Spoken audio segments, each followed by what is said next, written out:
شادی کے بعد میری بیوی اپنی چھوٹی بہن کو بھی ساتھ لے آئی کہ یہ اب ہمارے ساتھ رہے گی۔ جب میں نے اپنی سالی کو دیکھا تو میرے منہ میں پانی آ گیا، کیونکہ وہ ایک جوان عورت تھی لیکن ابھی تک کنواری تھی۔ دیکھنے میں ایسے ہی لگتا جیسے وہ شادی شدہ ہو، لیکن اس کا ذہنی توازن درست نہیں تھا۔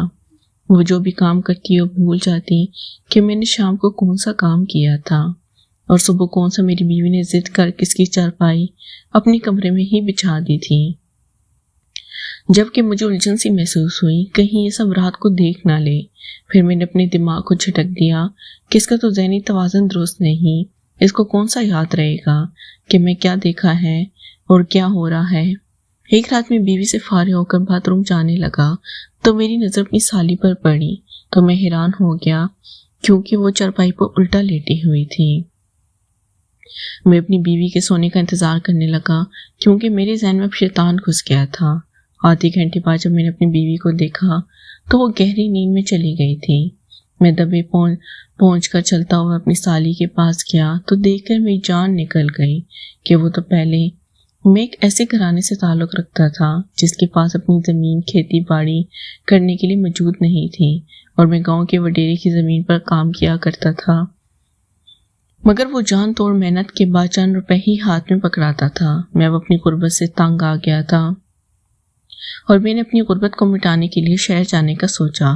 شہر جانا اس قدر آسان نہیں تھا جتنا میں نے سوچا تھا۔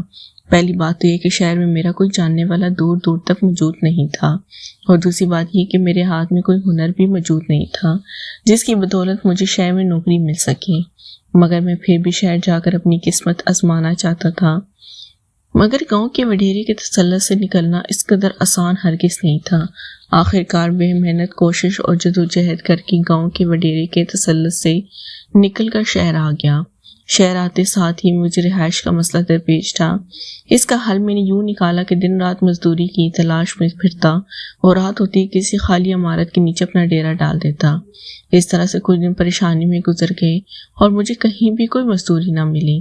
جس کے پاس جاتا ہوں مہنگائی کا رونا روتا اور میں اپنا سمون لے کر خاموش ہو جاتا۔ جب در در پھر بھی مجھے نوکری نہ ملی تو میں واپس جانے پر مجبور ہو گیا۔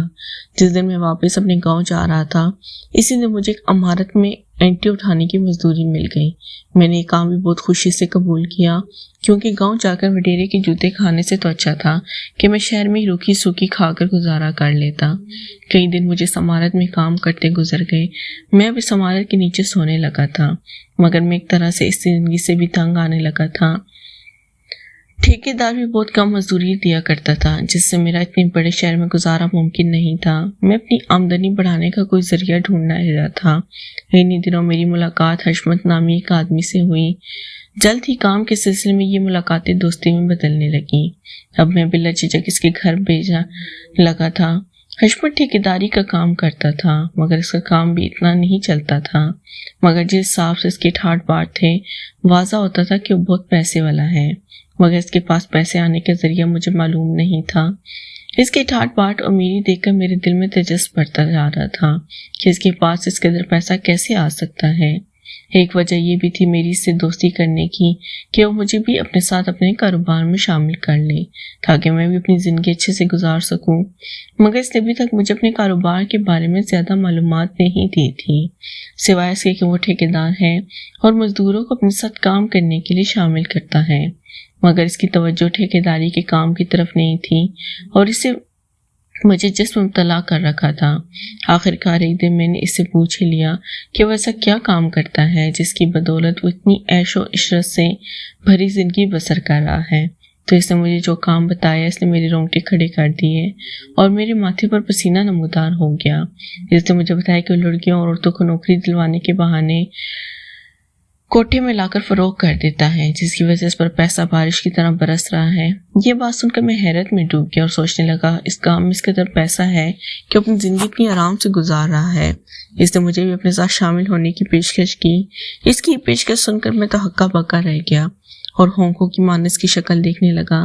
ابھی میں اس بات کو ہضم نہیں کر پا رہا تھا کہ یہ غیر قانونی کام کرتا ہے، اوپر سے اس نے مجھے بھی اپنے ساتھ شامل ہونے کی پیشکش کر دی تھی، تو میرا پریشان ہونا تو بنتا ہی تھا۔ میں نے اسے سوچنے کے لیے کچھ وقت مانگا۔ میں بھی اپنی غربت سے تنگ تھا، مجھے اپنا گھر چلانے کے لیے بھی خرچہ بھیجنا ہوتا تھا۔ گاؤں میں میرے 20 بچے میرے پیسے بھیجنے کا انتظار کر رہے تھے اور یہاں میں اپنے حالات سے جنگ لڑ رہا تھا۔